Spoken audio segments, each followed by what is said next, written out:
Next प्रश्नावली 2.2 में आपका स्वागत है। इसमें पहला क्वेश्चन है, निम्न द्विघात बहुपदों के शून्य ज्ञात कीजिए और शून्यांकों तथा गुणांकों के बीच के संबंध की सत्यता की जांच कीजिए। तो इसमें पहला क्वेश्चन सॉल्व करते हैं। यह एक द्विघात बहुपद दिया हुआ है और हमें इसका शून्यांक फाइंड करना है। तो चलिए फाइंड करते हैं। शून्यांक फाइंड आउट करने का तरीका क्या है, जब इसके एक गुणनखंड बन जाता है तो उन्हीं दोनों गुणनखंडों को अलग अलग लेते हैं और इक्वल टू 0 रख देते हैं और इसको 0 करेंगे तो मिलेगा 4।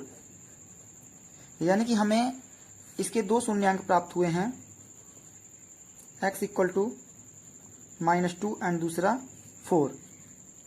यहाँ दिया हुआ है शून्यांकों तथा गुणांकों के बीच के संबंध की सत्यता की जांच कीजिए। तो शून्यांकों, इसके शून्यांक किसी भी द्विघात समीकरण के दो शून्यांक होते हैं, अल्फा और बीटा, ऐसा माना जाता है। तो इन दोनों में क्या संबंध होता है, देखिए, अल्फा प्लस बीटा बराबर होता है -b/a और अल्फा इंटू बीटा बराबर होता है c/a। इसमें b/a और c/a कहाँ से आता है, स्टैंडर्ड फॉर्म द्विघात बहुपद का ax² plus bx plus c से लिया जाता है।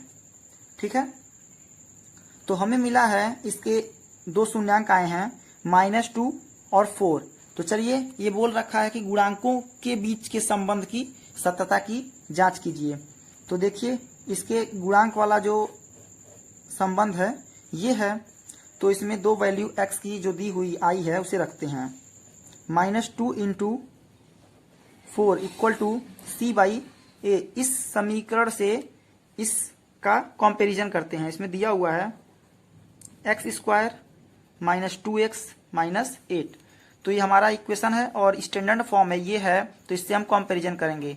तो a बराबर क्या मिलेगा 1, b बराबर क्या मिलेगा -2 और c बराबर मिलेगा हमें -8।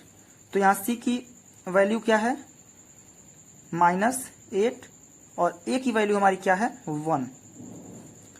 तो 4 इंटू 2 8 और यहाँ भी आएगा 8। यानी कि ये हमारा जो रूट हैं, आई मीन शून्यांक हैं, वो हमारे सत्य हैं, यानी सही हैं। इसी को हम इंग्लिश में रूट बोलते हैं और हिंदी में इसे शून्यांक या फिर मूल बोलते हैं। ठीक है, तो अगला क्वेश्चन सॉल्व करते हैं। इसी प्रकार आप सभी क्वेश्चन को सॉल्व कर सकते हैं, लेकिन मैं 5वां क्वेश्चन सॉल्व कर देता हूं। ठीक है, इस प्रकार के क्वेश्चन को सॉल्व करने के लिए हमें क्या करना होता है कि इसके इक्वल 0 लिखना पड़ता है, और जब 0 लिखेंगे तो मिलेगा हमें t² इक्वल टू 15। और अब हम क्या करेंगे, दोनों पक्षों का रूट ले लेंगे। तो लिख लेते हैं। तो देखिए, इसमें रूट लगाएंगे और यहाँ भी रूट लगाएंगे। तो इस रूट से जो है 2 से ये रूट कैंसिल हो जाएगा। और क्यों कैंसिल हो जाएगा अभी मैं आगे आपको बताऊंगा। तो यहाँ हमें क्या मिलेगा,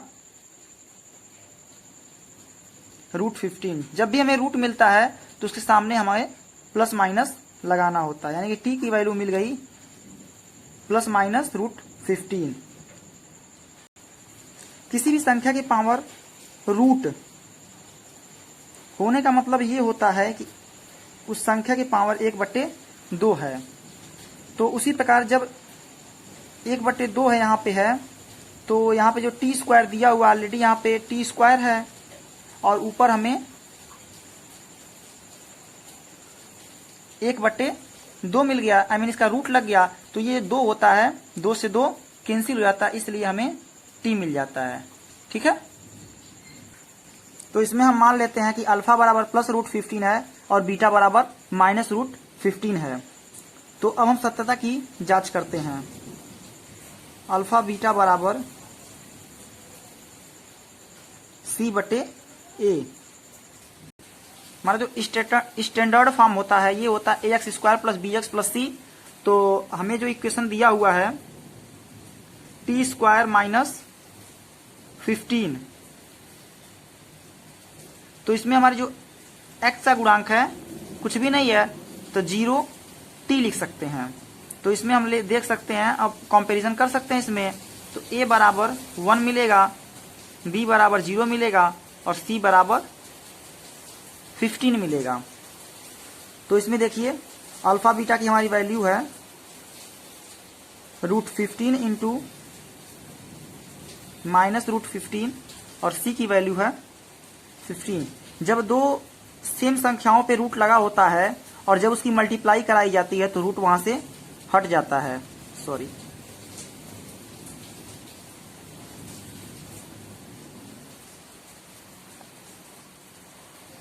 सॉरी यहाँ पे जो हमारी इक्वेशन है माइनस में दिया हुआ है तो यहाँ भी माइनस आएगा, तो यहाँ माइनस लगा देंगे तो हमें मिल जाएगा -15 इक्वल टू -15, यानी हमारा जो रूट निकला है वो सही है।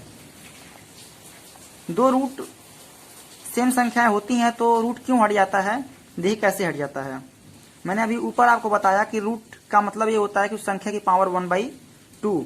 मान लीजिए 15 दिया हुआ है तो इसकी पावर 1/2 इंटू 15 1/2। पिछले यूनिट में हमने सॉल्व किया था, दो संख्याएं जब समान होती हैं तो उनके पावर को हम आपस में ऐड कर लेते हैं। तो देखिए कैसे, तो 15 की पावर 1/2 प्लस 1/2, 1/2 प्लस 1/2 क्या होता है 1 होता है, यानी कि 15 की पावर 1 यानी कि 15। ठीक है, अब हम शुरू करेंगे नेक्स्ट क्वेश्चन।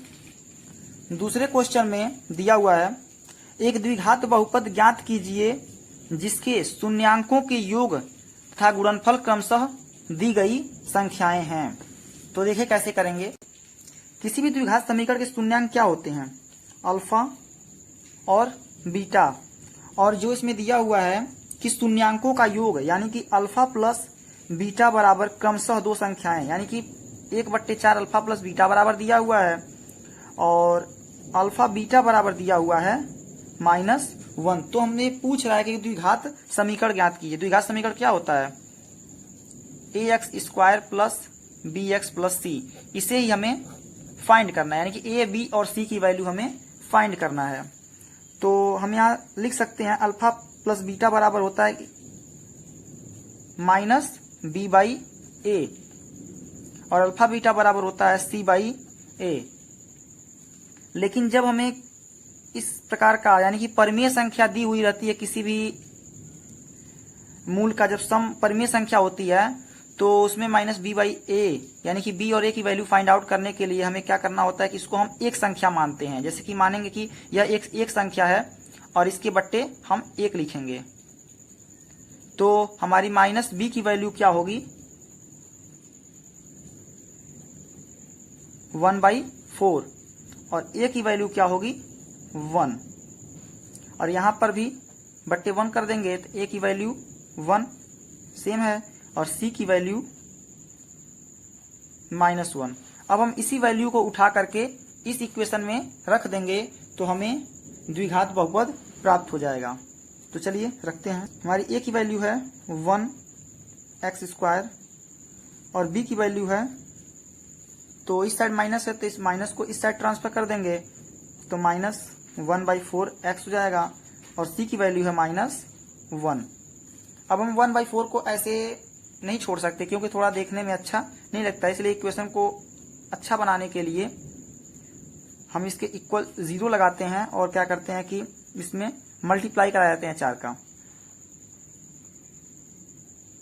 तो 4 से मल्टीप्लाई कराएंगे तो ये हो जाएगा 4x²। यहाँ 4 से मल्टीप्लाई करेंगे तो 4 से 4 कैंसिल, इसमें x मिलेगा और यहाँ 4 से मल्टीप्लाई करेंगे तो 4 और यहाँ मिलेगा हमें 0। तो इसी प्रकार से हम सभी क्वेश्चंस को सॉल्व कर लेंगे। यानी कि 6 क्वेश्चन, इसमें से मैं पहला क्वेश्चन सॉल्व कर दिया। और यदि किसी क्वेश्चन में आपको प्रॉब्लम आती है तो आप कमेंट सेक्शन में पूछ सकते हैं। Thanks for watching my video, thank you. पिछले प्रश्नावली के वीडियो आपको डिस्क्रिप्शन में मिल जाएंगे।